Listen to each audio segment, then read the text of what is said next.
Oh man, welcome to the Leadership Table, where conversations inspire, lead, and elevate. I'm your host, Jason E. Brooks, bringing you insights from top leaders who are shaping industries through leadership, culture, and success. And today, we're joined by my man, Simon Zatyrka, a chef turned consultant and the founder of Culinary Mechanic. Simon's journey from a 16-year-old Garnish guy to leading multiple high volume restaurants and now advising culinary operations is nothing short of inspiring. Through Culinary Mechanic, he focuses on the human aspects of running restaurants, emphasizing leadership, systems, and culture. Before we dive in, be sure to subscribe and share this episode with fellow leaders who could benefit from today's discussion. Simon, welcome to the Leadership Table, my man. We have traveled together. We've been doing shows. We have had bourbon and wings, appetizers, and great conversation. And now I get the pleasure of having you on my podcast. Thank you, sir. Oh, man, the pleasure is mine. Thank you, Jason. I just got to say, you said Garnish guy. no, Yeah, put a little sprinkle in there. no, man. Lettuce, tomato, Salt cheese, olive. Lettuce, tomato, cheese, olive.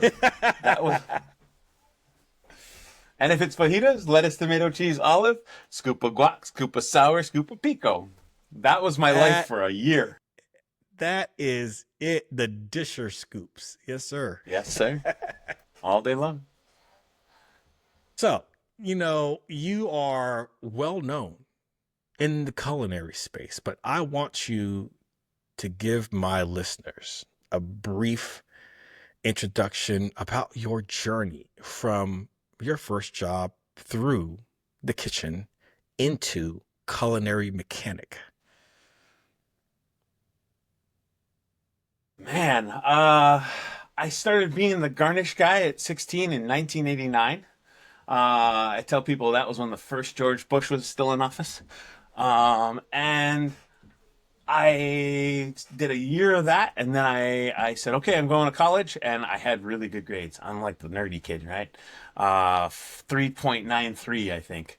And I went to the University of Massachusetts, and instantly I could feel it. I was like, these are not my fucking people. Pardon me for swearing right out the gate, but it is what it is. These are not my people. And so I looked around and I thought long and hard about what it is I was enjoying in life, and nothing made me happier than when I was done with my studies and all those things.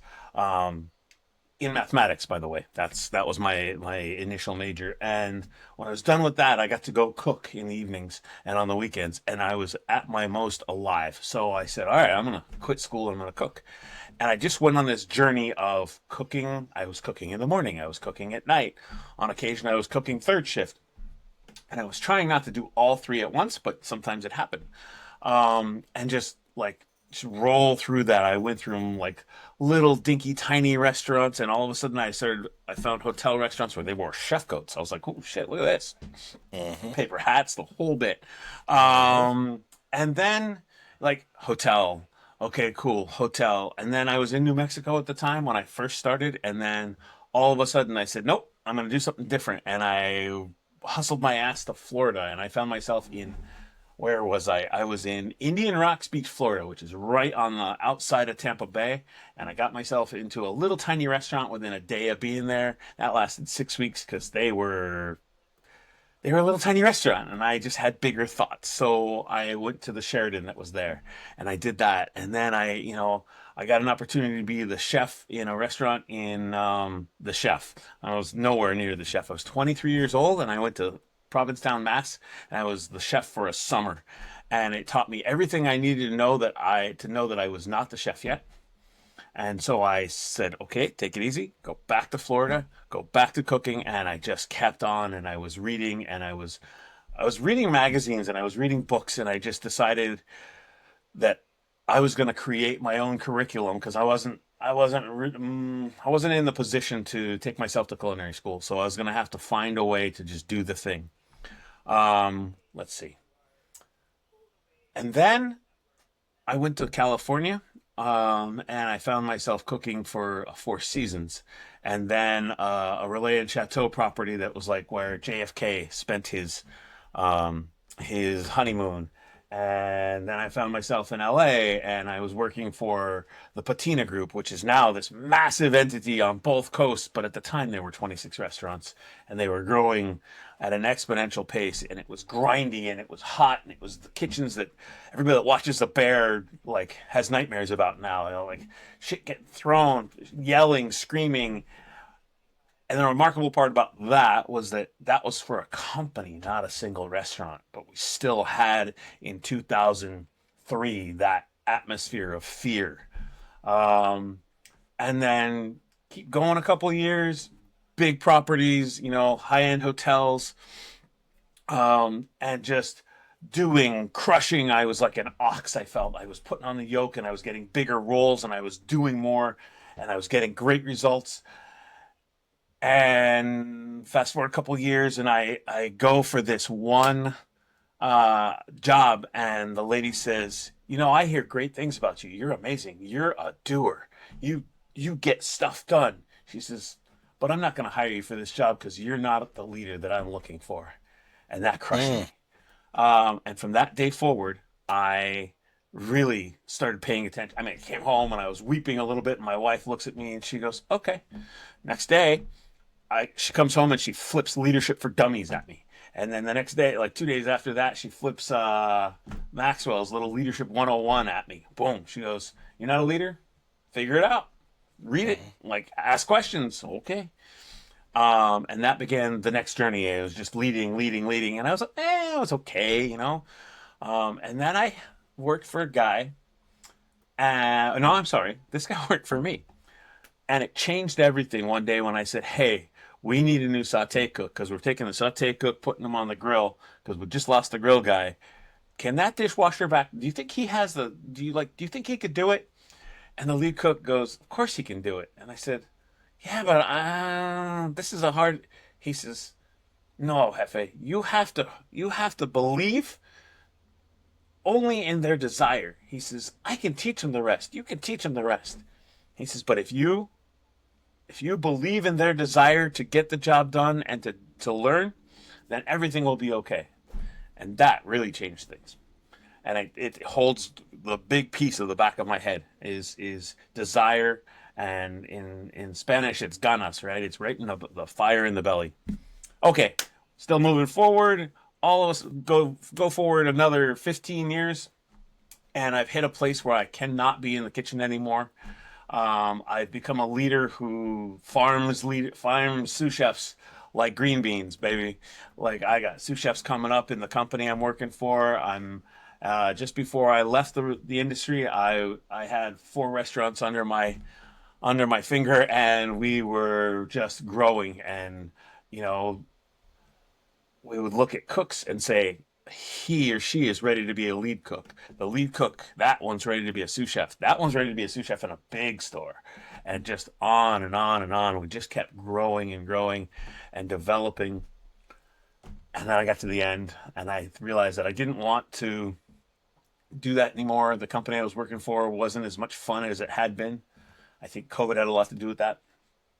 And then my wife said, you need to stop, and you need to think about how you can make money some other way that keeps you closer to home, that doesn't make it so that you're not fun when you're not working, because you used to be fun. And I tolerated, she's just like, I tolerated the fact that you were driven and hardworking because you came home and we had a good time. But now you come home and you're grumpy and you're tired and sometimes you're depressed. She says, so fuck all that. Let's find something new. So I listened because she's the boss. And I took 4 months off, and this magic thing started happening. The phone started ringing. Hey, Simon, can you go help this guy with a project? He needs a menu costed. And there's probably other stuff to dig into, but can you go do that? Yeah, I'd really appreciate it. Yes, I can. 2 months later, hey, completely different person. Hey, I just got a call from this guy. He's got a nonprofit organization, and they just need some technical help. Can you just go help them dig out of their hole? I'm like, yes, I can. Boom. 2 months later, I get a text from one of the guys who used to work for me and then became the guy who took over my spot when I left the company. And he goes, I just got a call from somebody who I really trust and admire, and she needs some leadership help for her chefs. Can you go help with that? And I was like, yeah. And now I've got 3 clients. I'm a consultant, and I'm looking around going, oh, I guess I'm consulting. And the Culinary Mechanic thing had been almost a joke 10 years previous. It was the product of me not feeling like the job was sexy anymore, right? Like I didn't have fun creating. It was just take it apart, put it back together, tune it up, and move, right? And that was day in, day out. And I'm like, I'm just a culinary mechanic. And then one day, as many things happen, I'm walking the dogs, and I'm like, I need a name for this, for my company, and I need to do an LLC. I'm gonna do a thing. I'm a consultant. Culinary Mechanic is the way.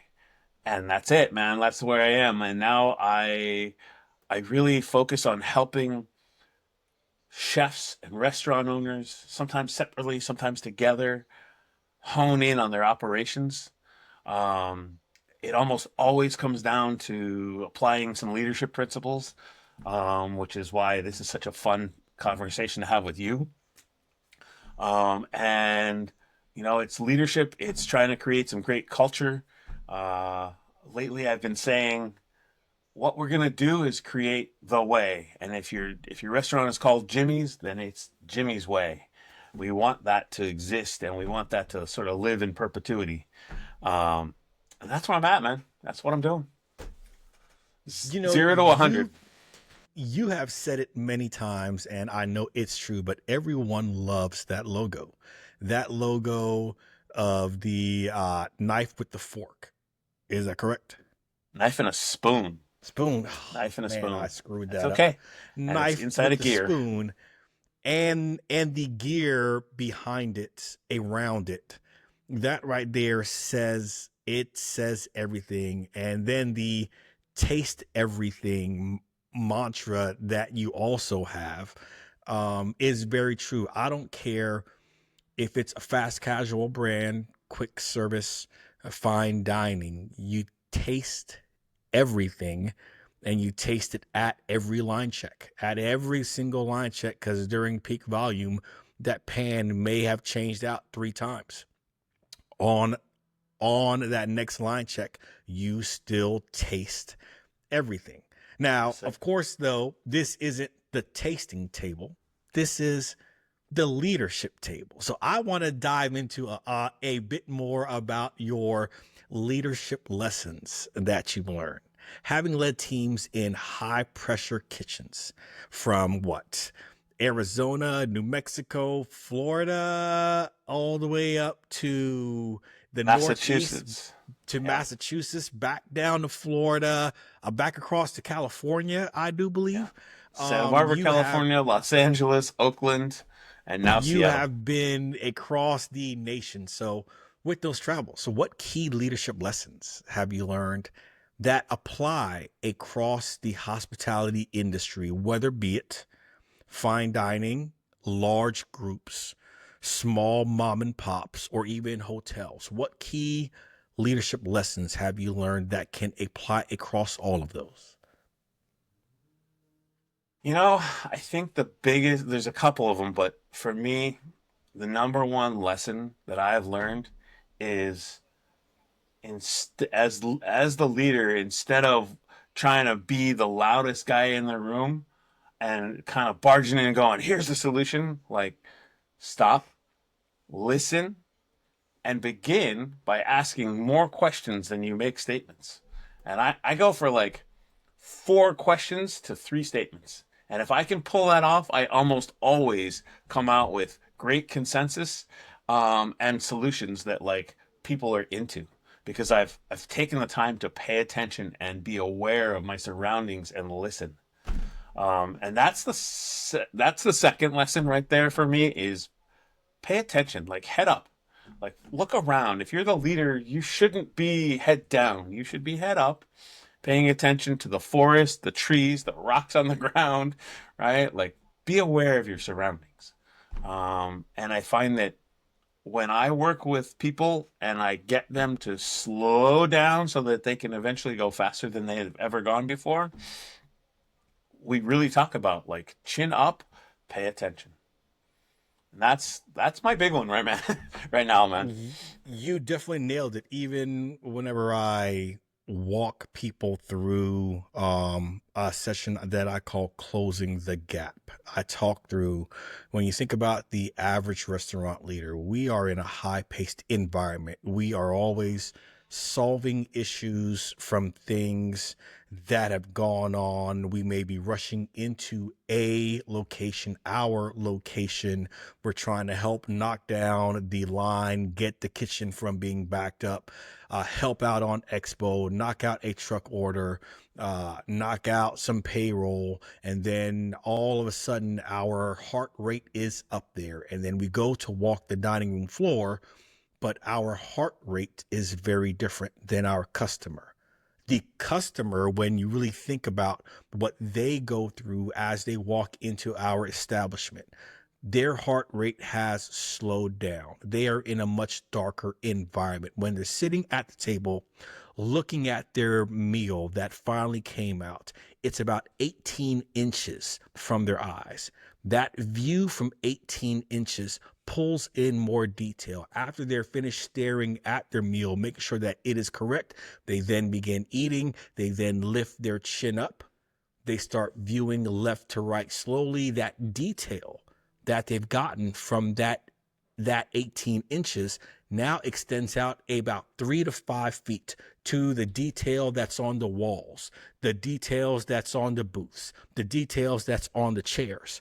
The gap is when we're walking through with that heart rate pumping, because we're all over the place in which that's how we're trained to, but that's a different view from the customer. So going through that exercise of closing the gap for the operators to understand what the customer sees versus what they see, although they're in the same room, is something that really does help them. But you are absolutely spot on though. Now, your experience, there are common operational challenges that restaurants face similar to closing the gap. What are some of the common challenges that you've also seen in different type of restaurants, and then how can they be addressed effectively? Common problems. There's not enough recipes getting used, right? Mm. That's kind of like we can just push that one to the side and we could always come back to it.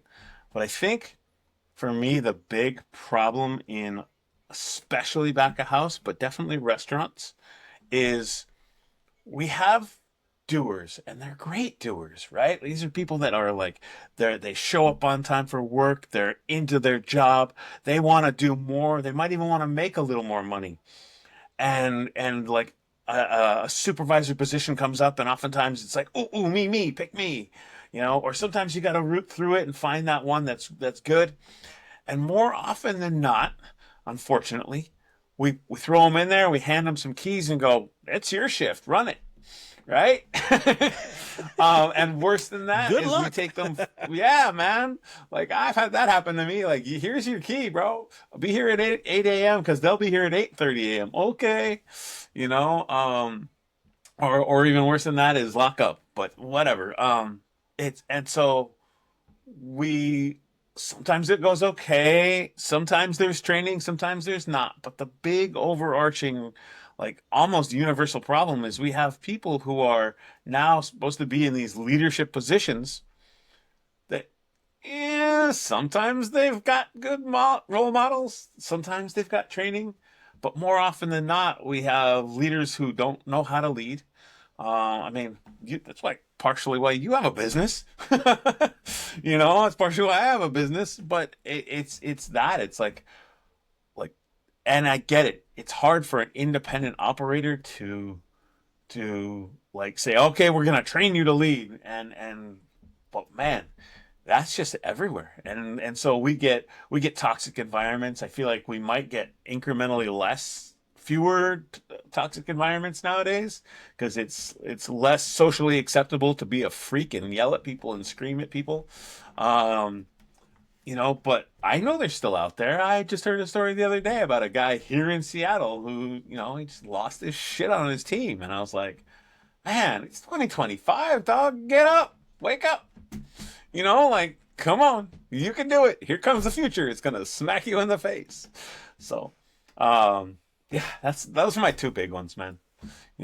I gotta say, especially that recipes one, that is so important. I cannot agree more with the leadership, but even going back to the recipes, even like I'm probably home when I don't travel a lot. I try to cook at least 4 to 6 days per week. And I've been doing this. My oldest is 30, youngest is 17, have a middle that is 26 years old. And I'm cooking for them from day one. I mean, from day one, I'm definitely known as the chef that is in the house. And there's times that I've made dishes, probably 30 times within the year, twice per month, on some dishes, maybe a bit more. And I will always still, 30 years later, follow the recipe. It drives them crazy. And they're like, why? You've made this dish, I swear, 300 times, if not 500 times.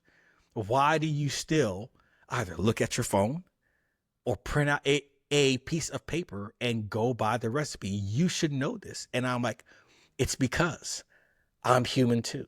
I will have bills on my mind. I will have everything else, work, whatever that's on my mind. And at the wrong moment, I will forget something, and you will taste it and you will say, what did you do, Dad?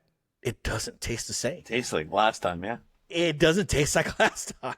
And that's why I always follow and use a recipe. It is important. Now, it sounds like you've had a lot of mentors teach you things like that. So I know you have definitely emphasized the importance of mentorship in your career. Can you tell us how mentorship has shaped your leadership style now? Um, I think, well, first of all, I am one of those people, like, I suffer from shiny object syndrome. Like, squirrel, fuck, I'm gone, man. So for me, like, mentorship oftentimes meant like a quiet 10 minutes at the end of the shift talking one on one, where like I gotta focus. And for me, that's really important. Like, I had one chef who would just scream at me, focus, focus. And when you're done with that, focus. And yes, chef, okay, I got it.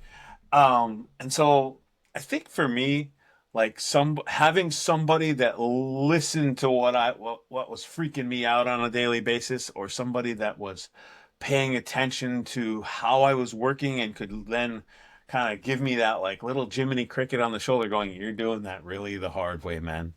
You know, and so I think those mentors for me, but also like the ones I worked with, guys and I worked with this one chef, and she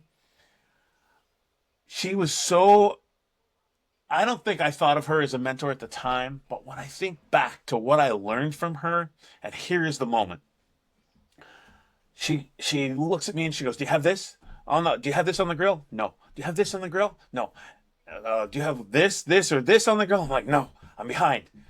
And she goes, "Okay." And she goes, "Well, fucking get on behind, because I need you to get there." And so I, okay, adrenaline starts pumping, and all of a sudden, boom, I'm caught up. And afterwards, she goes, "Come on, I'm gonna go smoke a cigarette, and you can get some secondhand smoke." And we go out the back door, and she goes, "You know what? When push comes to shove, you are one of the best at getting out of trouble." She says, "But I need you to get organized and focused enough that you don't get into trouble." And that changed me once again, like just shifted me 5 degrees to where I went on this path of like, how do I get more organized? How do I get so tight and clean that someday somebody's going to call me like the Iceman because I'm cold and I'm calculated and I'm operating, right? Like that was the goal for years. Is just get to be Iceman, and I never got there. I worked for a couple of guys like that, but I know that I became more clean, more organized, more focused, and I stopped having to scramble to get out of things, right? In the end, I created processes for myself. I created systems for myself on how I was going to organize myself. Didn't know it at the time. All I wanted to do was like have that lady not like kick me in the shins anymore. But that was some great mentoring. And for me now, it's like, okay, you're going to climb the tree and I'm going to tell you that that's going to hurt when you fall out of the tree, but I'm still going to let you fall out of the tree. I might have a net for you. And I think that's a lot of the way I try to go about working with chefs and restaurateurs right now. It's like, here, I've done this for a long time. This is the next three things that are about to happen if you keep doing what you're doing. And it's like one, it's two, it's three. And nothing is better and worse all at the same time than getting that phone call or that text that goes, you know how you said this was going to happen? It happened. I'm like, yes. I mean, yes. I'm sorry, I'm not a soothsayer, but I mean, this is the way things are. Like, there's only so many variables in the restaurant business. Shit's gonna I mean, happen. even if you think about everything you all just said, it's not only mentorship, it also it helps to drive culture. It helps to build that culture of the people like us do things like this. We don't focus on being the best at getting out of trouble. We focus on being the best of never getting into trouble. We focus on staying clean. We focus on mise en place. We focus on whatever that the culture is. But that culture piece coming from the mentorship is crucial for any organization. So how do you approach cultivating a positive and productive kitchen culture? Because it's been known for several decades, if not millennia, of kitchens are rough. It's rough and tough, and you get fussed at and things get thrown at you. But as you said, even from the person that's in Seattle that is known for blowing up on their team, positive and more productive kitchen cultures today are really what drives that productivity. So how do you approach cultivating that? You're gonna laugh at me. I have three C's for this: Receive. communication, communication, and communication. Tell me about the second one, not the first one. Okay. I honestly think that, you know, reading the room and communicating in the appropriate manner, right? Like if somebody is breaking down, like you got to stop, slow down, and give them a moment, and you got to be close to their space, But I think that really working on communication, and I always remember that communication is two sides, right? Somebody's got to say it, and somebody's got to hear it. And I Mm. think if you say it and somebody else doesn't hear it, that can really be the person who's saying it's fault. But like, pay attention. Once again, like, pay attention to what that person is maybe going through or the day they're having, and be present in the moment enough to communicate in the way that is necessary. So that's the second C for me, you know. Um, it's funny, How people about the laugh at me all first the C time when I then? say three C's, but I'm like, it's How true, about the man. first C then? Over communicate. Over Yes. communicate. I tell Yeah. people like, what's the best example? Okay, Mr. Front of House Manager, I'm the chef and I'm down two people. And it's going to be a rough one, but guess what? Nobody's better at being in the weeds than me. Nobody's better at handling rough, and so I got the prep guy who's going to work salads because he's worked salads a couple times, and I'm going to work the grill, and we are going to get through it. But here's what I need you to do: I need you to make sure that everybody on the front of the house is aware that we're down and we're a little bit hobbled, and so let's pay attention. Let's guide our guests to the items that really are on that saute station. Let's keep them like, let's not be like pushing the salads today. This is a great day for pastas. This is a great day for the things that will help us get through a little bit easier. And the product of that conversation is that the manager on the other side knows what's happening. The team on the other side now has some good focused orders or direction on how they can help me, right? And meanwhile, everybody knows we're hobbled and we're going to do our best. But like, this is what it is. So over communication, you know, and I think when I've done that is when I've been most successful in my journey to take care of restaurants and help them really like help businesses grow. You know, so over Could communicate. not agree more, especially with all three C's. It even when you think about school teachers, do we think that even with eighth graders and ninth graders that they've been in school for 8, 9 years now, and the teacher tells them on day one what the rules are? Do you think that they stop on day two, or week three, or month four? Nope. They will still, at the beginning of class, probably say some of the exact same things that they said or that they've heard for the last 8 years. So just because you say it once doesn't mean that it's stuck. Over communicate. I love that aspect. We are going to shift gears into some of the more signature questions that I ask all of my guests. First one. And first, are you ready? I am so ready. You were born ready. Now, if you could sit at a round table with three other leaders, alive or from history, who would you choose and why? Oof. This is a hard question. Um, but I got some fun ones for you. Number one, Phil Jackson, the coach from the NBA. Okay, and here's why. This is a guy who, in the realm of the Chicago Bulls, took one of the, if not the greatest player, one of the greatest players, and created a system that worked to not only make him stronger, but also found a way that he could have the whole team be involved.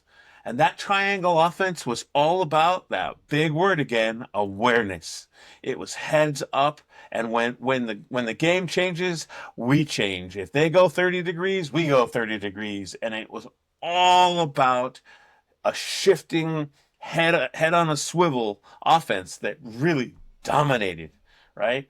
But then you go forward into the Lakers time, and he was able to take two titans of basketball that really didn't seem to like each other at the beginning and made them work together. And like they did amazing. Like Shaq and Kobe were like stunning to watch together, absolutely Yes. stunning. So for me, a lot of like he has a book called Sacred Hoops, and that thing I've read like 7 times, and I honestly like go read that book if you haven't read it because an amazing, truly like in current jargon, it is a masterclass in focusing on your environment and really like finding ways to take reactiveness and making it proactive.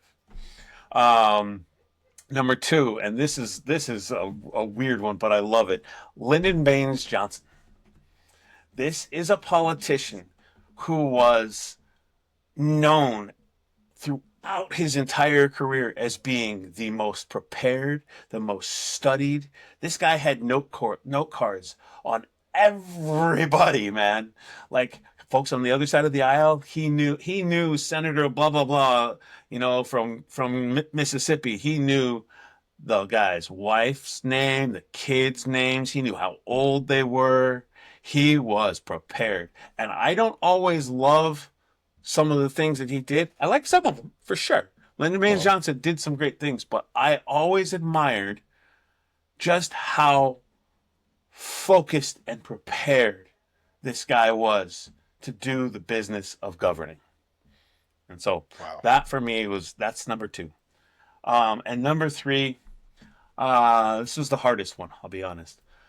There's a woman named Fawn Weaver. She is the founder and CEO of Uncle Nearest. It is a Tennessee whiskey. And she has created the fastest growing spirits brand on earth. Nobody has ever grown a company as fast, as big as this woman. She has a 5-woman leadership team, 3 of which, including herself, are women of color.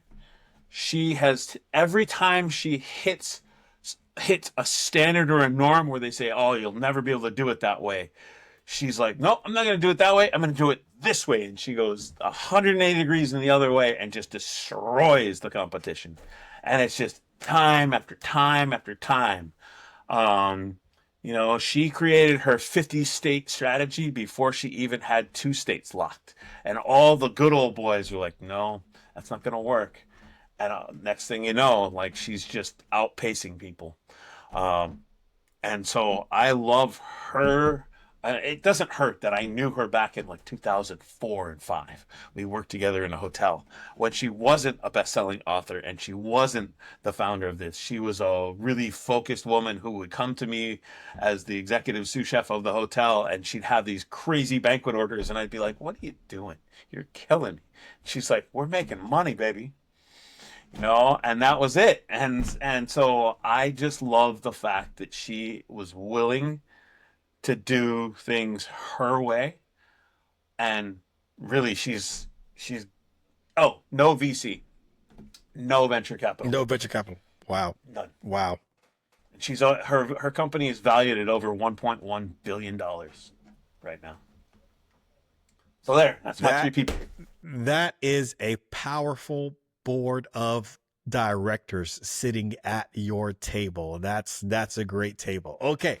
Last question, last but not least. At the leadership table, we believe in conversations that inspire, lead, and elevate. So as you think back through your past and your journey, we have lots of conversations, lots of great ones, lots of ones that do shape us. But what's one conversation in your career that profoundly shaped you as the leader you are today? It's that conversation that I mentioned in the back in the sort of my story, right? It's going for the job where I want to be the leader. I want to be the executive chef of this cool, and I mean cool, little boutique hotel right in the center of Beverly Hills. And the lady says, and it's even in the same company that I already work for, I should be a shoo-in, right? And she says, no, you're a doer, and I want a leader. That was the one. It was like, man, because I've got the skills. Like, I had the skills at that point. I could have run that place. But she didn't want somebody just to come in and grind. She wanted somebody to elevate performance. She wanted somebody to lead. And I think for me, that's the one that really made me go, okay, there's more to this. Pay attention. Focus. you understand what the big themes in my life are, right? Awareness, pay attention, and focus. But that's like the big conversation. That would absolutely shape every single person. And I'm sure many people had similar conversations or moments that said, the way that I've been doing things got me here, but how I want to get there, I'm going to have to switch things up. And that's exactly what happened. And you created a huge success from it. So Simon, before we wrap up, where can our listeners connect with you and learn more about your work? Well, I think the easy one is LinkedIn. First name is Simon. Last name is Zatyrka. Z is in zebra. A, T is in Tom. Yrka. Zatyrka. Looks like hell, sounds easy. I think the other one is probably just culinarymechanic.com. That'll get you to my podcast. That'll get you to my advisory and coaching page. That'll even get you to my email, and we can sit and have a talk at some point, if the timing is right. But yeah, that's how you find me. LinkedIn is my playground. I'm on Instagram too, though, like culinary.mechanic, and where you can see little snippets of me doing stuff like this, because it's fun. But yeah, I'm out here kicking it, just having fun, man. Well, thank you so much. I know our listeners found this great. So today we have explored the journey of transforming kitchen operations and leadership with Simon Zatyrka. Simon, thank you for sharing your experiences and wisdom with us at the leadership table. To our listeners, if you found value in today's conversation, be sure to subscribe, leave a review, and share this episode with a fellow leader. You can also visit us at www.jasonebrooks.com for more leadership insights and resources. Until next time, keep leading with impact, and remember, manage, lead, coach, repeat. Thank you, Simon. Thank you. Jason, as always, thank you so much. Have a great